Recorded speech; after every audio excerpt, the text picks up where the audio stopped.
King Saha ne Winnie Wamami ku stage ekintu nno ekiyinza okuba nga ddala kigendera ddala mu maaso yadde nga sitole nnyingi zetuwulira nti ono go between nti ebikoze bitya naye nga kyo ekintu kyabadde massive era nga kyatambudde bulungi nga tuvuddeko.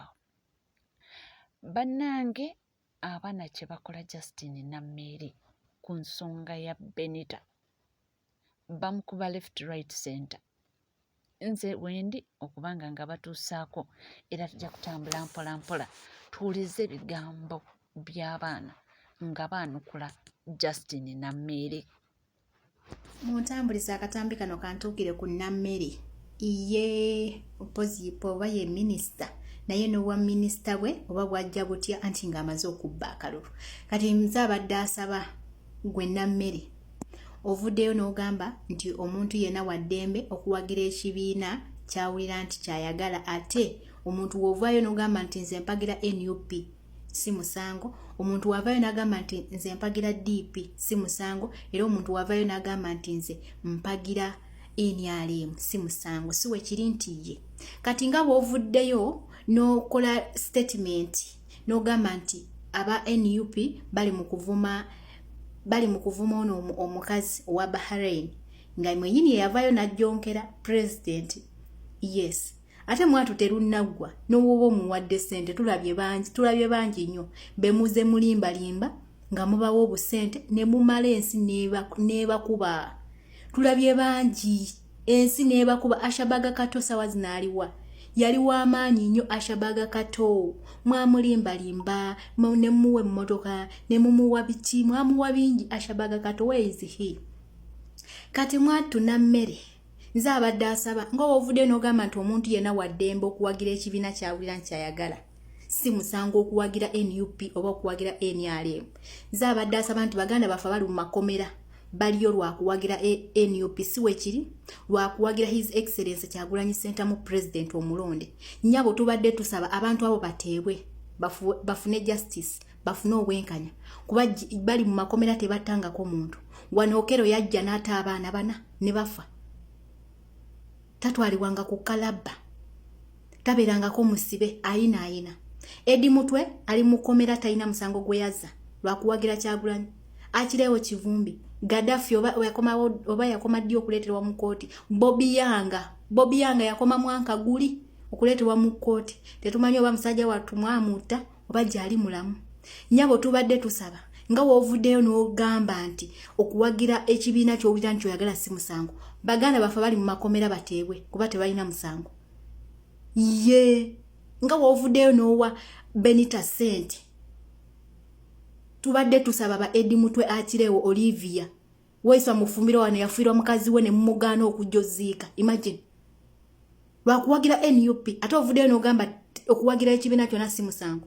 Tubadde tusaba baganda baffe bateebwe nnyabo bateebwe mmwe ba minisita. Mutuyamba kukola ki mu ggwanga? Mutuyamba kutulugunya bantu kukola ki? Nga wavuddeyo n'owa Benita ssente baganda baffe bali mu makomera bateebwe mubayimbule bateebwe tebalina misango gye bazza. Tebatangako muntu okuwagira His Excellency Ssentamu Robert si musango. Okuwagira NUP si musango. So tubadde tusaba baganda baffe bateebwe nga nena bugisi mufungisa. Kuba ovuddeyo n'okola statement baganda baffe bali mu makomera tebagenda nti bagenda kukyala. Mubaleeta mu kooti muwoza muteekawo obukwakulizo bungi you know. Tubadde tusaba mute baganda baffe bali mu makomera kuba okuwagira NUP si musango okuwagira NRM si musango.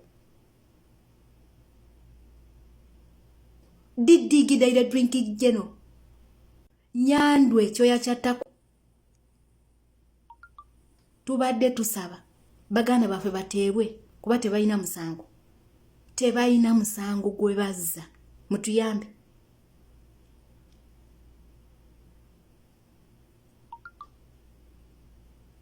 Muntambulize video entukire ku Nammere. Tukiza nti maama yadde ovaayo n'otutegeeza nti buli omu wa ddembe okuwagira kyayagala. Lwaki abaana ba NUP bo tebalina ddembe eryo okuba nga baagira ekintu kyabwe? Nti ono avaayo kwogerako gwe basiba ate abamu bababuzaawo nti ate mmwe lwaki owamwe mwagala alimu okuba ng'agambwako omulala wuno. All right. Honorable Nammere, mamito wa papito, mumuntagingire. Temuwaga Benita, kumumeza nyota, zaatalina.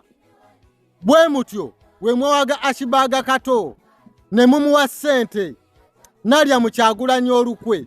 Ashibaga Kato obudde buno, ali yalina mu kulima. N'ettaka lyalimako pangisi. Benita, siwagira kyakugoba ku mulimu. Weesonyiwe Honorable Kyagulanyi Ssentamu. Weesonyiwe abaana ba NUP okutandika okubatakula. Byebyo ebigenda okuvaamu. Obudde buno Nammere agenda kuwa miliyoni 3 n'okusoba. Ne Ashibaga Kato naye baazimuwa. Ne bamuwa n'ente n'agenda n'azirunda ne batwala emmotoka ate ne bazimuggyako. Kati Benita toddawo kuyima mbu Nammere akoze akavidiyo agambye pyala anonya akawunti yo bakutereko miliyoni 30 n'okusoba. Ne Ashibaga Kato bazimuwa. Kati Ashibaga Kato aliwa ne ka akawunti ne bakatwala. Benita, weesonyiwe Honorable Kyagulanyi Ssentamu, weesonyiwe President waffe. Nze Kibirige sinnaba kukolera vidiyo nti bagobe. Abaana bazikoledde, bye naliyogedde babyogedde. Weesonyiwe President waffe. Ate abaana abali e Uganda, neetaaga abaana ab'obuwala 100 mugenda kukola mu byumba by'abafolena. Neetaaga n'ab'obulenzi mugenda kukola ba home teacher, ba home nurses, ba bike rider. Nenga Honorable Nammere boyiterera eno video genda kugiraba bampita General Kibirige the Incredible, the Butcher. Benita, sigala ku mulimu okole.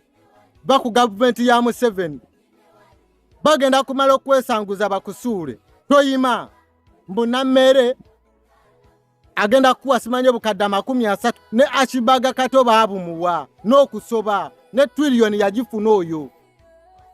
Omulala n'agamba bw'ati, nze nkuwa ndowooza z'abantu si biki bye boogera era balowooza ebyandibadde kikolebwa. Honorable Nammere kera okolera ku pressure speed gwokozesa mungi simanyi gwokompitinga naye era ojja kumaliriza ng'olinga Anita Amongu. Anita Amongu yayagalwanga nnyo era yali alina omutima omulungi nga muyambi. N'essaawa zino aliwa. Anita y'omuntu yali asingayo okukyayibwa wano abaana ku internet era y'omuntu yali asingayo okwagalwa mu bakulembeze. Era kaki ekimu naawe gw'omuntu okyasinzeyo okwagalwa omukulembeze w'eggwanga. Era gw'omuntu akyasinzeyo okuwalanizibwa abantu mu babaka bonna betulina wano. Era buli kimu kyonna oyagala okibeeremu, baako kyoleka kikuyiteko. Ssaawa zino ze noyingira mu nsonga za Bonita, naye ate nga Bonita abadde muwagizi wa NUP. Ebbanga lyonna abadde muwagizi wa NUP. Era yakajja atandika okwogera ku NRM ng'amanyi nti ebbanga linayagala kudda Uganda. Era wakuba nti generation yavuddeyo okwogera ku nsonga ezo mwena muziripidde situli basiru. Bonita yali muwagizi wa NUP era yakubanga President Museveni.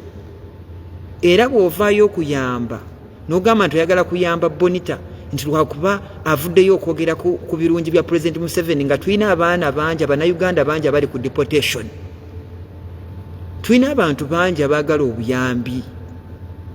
tulina emirambo egiri mu fridge abaana basiba bakola videos wano nga baagala obuyambi muyiseeko etteeka mutegedde nti abaana bali ku deportation balina ebizibu si Bonita yekka muwulirize ensonga z'abakaddaama muwulirize ensonga z'abasekaddaama muwulirize ensonga z'abaana bali ku byeyo oveeyo ng'omubaka oyogere ku nsonga ng'ezo bw'onobozze okuyamba Bonita batwalireko abaana abalala nga 100 tutegeere nti Annameera avuddeyo n'ayogera naye togenda okujja n'olwanirira Bonita abadde wano ng'avuma abantu era kyekigenda okukulemesa position y'olimu oyagadde nnyo amawulire oyagala nnyo sympathy akatrending oyagala okabeeremu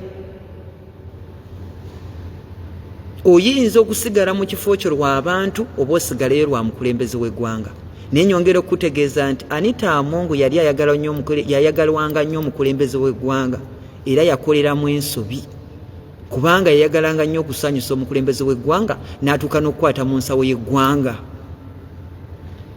era nawe ennaku zino olabirwa nnyo mu kamera ogabidde nnyo abantu ssente naye yeebuuza oli ku positi emu n'ebbalamu yakayambira abantu bameka munanka mu kamera gwe buli kimu oyagala okyerage nti okola oli mukozi mulungi naye nyongera okutegeeza nti eriiso eryoyimiriddeko Pulezidenti Museveni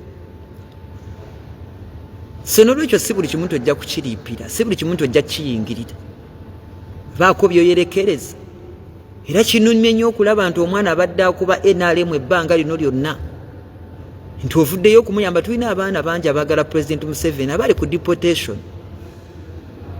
naye lwakuba Bonita yazanye omuzannyo gwe ne generation simanyi oba nawe omwoguli simanyi ninga guno gonna muzannyo atabimanyiyo yasobola obbiriipira ebintu byabwe guno omuzannyo Bonita abadde amaze ebbanga lino lyonna ng'ayagala kujoyininga NRM lwanfuna era Bonita abadde ayagala kudda Uganda si nti yafunye obuzibu oba baana ba NRM tebamuwala no Bonita si musiro okuvayo n'abagamba ku intaneti n'abagamba nti abaana mulekerawo okunvumira kampani yali ayagala abaana batandika okuwalampa kampani kubanga ffenna tukimanyi ku intaneti omuntu ky'omugamba obutakola kyakola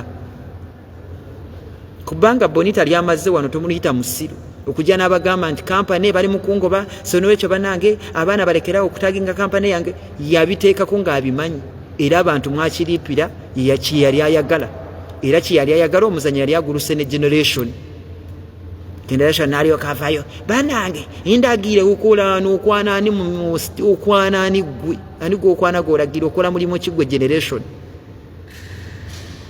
era Honorable Nammere bw'otegenderezi ojja kukolera ku pressure ojja kuvaayo bakuwanuleyo dde wansi nga Anita Among mukama bankumire mbaagala nnyo tukolere Abannayuganda muleke okubeera n'obwana n'ebyana abantu bali ku deportation emirambo giri mu fridge gyetaaga justice gyetaaga buyambi gyetaaga kulwanirira tovaayo kulwanirira Bonita nti lwakuba yayogedde ebigambo bibiri ku mukulembeze w'eggwanga oluvannyuma lw'okulaba nti alemereddwa ayagala kudda Uganda mulekerawo okusiiga ekifaananyi ekibi mu gavumenti kubanga sente ziwayamye okuweereza sizzo ng'omuntu kujjako zijja mu nsawo ya Museveni mukama kunkumire nkwagala Nammere nti akyamukkirira nnyo alabira ddala buli kimu yakisobola nti yandibadde yeewummuzaako ebintu babikwata mpola naye ye mbo buli ekigwawo Honorable Justin Nammere njagala tubeere beerufu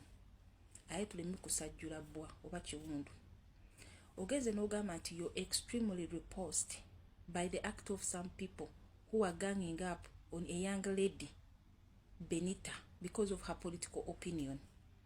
Honorable Justin Nammere kyogamba Alex Wise wamufumbira ekyamusibya si political opinion zize akatwogere kuba Eddie Mutwe Akilewo Kivumbi Olivia Lutale the likes of Kaija twogere ku Muwanga Kivumbi kyogamba nti bo ekyabasibisa si political opinions zaabwe si political differences ezo zoyogeddeko nti Benita alina right wabeera alabye ekitangaala eri muzeeyi alina right okuyimirira ne muzeeyi gwolowooza bo banene bwe basibye all the political prisoners the likes of Bobby Yanga bo tebalina right eyimirira mabega wa Kyagulanyi nti oyo gwe twagala ogambye nti nno Benita's political opinions they are constitutional kyoyagala okuŋŋamba bano bonna benkumenyedde ba Eddie Mutwe bo rights zaabwe teziri constitutional.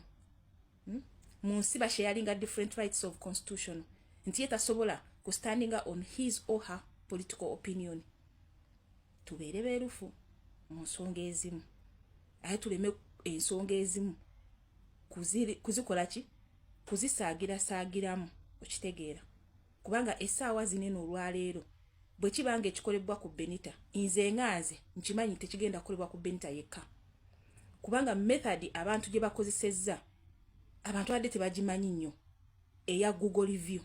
Okuleka nga omwana takola mu nyumba oba akola mu kiyumba ekyo kyo nkitegeera akola mu kiyumba yoke. Naye omuntu yenna alina company ng'omuntu asobola ogikolako Google review tekyetaaga even 1000s to storm on it. Ne babeera abantu 5 nga bali bayina resistance ku keyboard basobola okukolako Google review n'ogobebwa ku mulimu.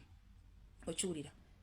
So tuleme kusaagira mu nsonga gojjojo ogereko nenga tosoose kutuula wansi.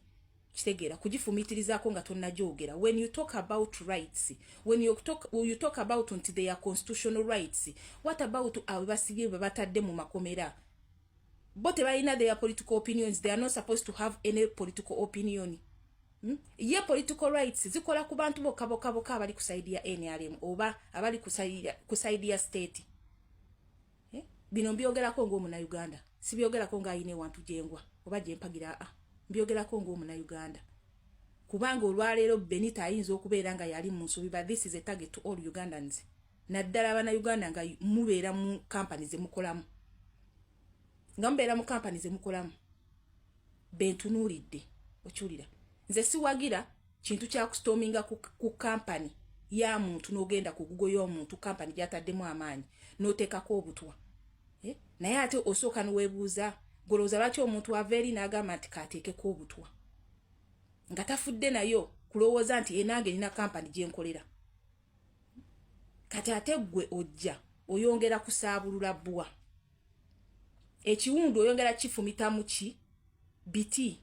Kwegamba otuse ne ku extent egamba nti Benita ngenda muteerako miliyoni 37. Was that called for? Was that called for? Nga gwe minister oba MP. Wali badde omanya bumanya ngeri ki gy'oyinza kukola ki kukompozinga mu nsonga. Dani gwe okujja ate n'olaga nti olw'okuba Benita akoze bw'ati kati nze kanzije nsaabulire ddala ensonga. Era kenyini ne mu statement z'ogambye nti company wayogerezeganyiza ne company nti era okukakasa ntoyagala bamugobe. Ye ne bwe mbabeera bamugobye n'omuwa ssente ezo, how long does that money going to sustain her? Okuleka nga Benita mugezi nnyo n'agamba we mba nfunye ssente zineno ka processinge ekintu ekirala oba ngende mu nsi endala. Kuleka nga awo mugezi naye wozimuwa n'ozikwata n'ozimuwa azikolemu e Uganda. Tezina kye ziri. Kusinzira ku nsi yammwe, kusinzira ku Uganda engeri gyerimu, tezina kye ziri. Abantu bakeddera kugulawo business ezizivuweddewo. So muleke kubalaatira mu nsonga. Newankubadde era nkiddamu. Ekintu ekyakolebwa leero kiri ku Benita. Naye eyo tactic gye mwakozesezza. Mene bana Uganda, many mugenda kubeera ba victims. Kwa abantu asinga balete bajimanyi nti omuntu osobola okukola Google review ku company n'ogikolako malisi. N'ogera kangambe n'ogikolako eki ne mu storminga ne mwogera buli kimu kye mwagala. Ekyo bulijjo badde bantu tebakimanyi.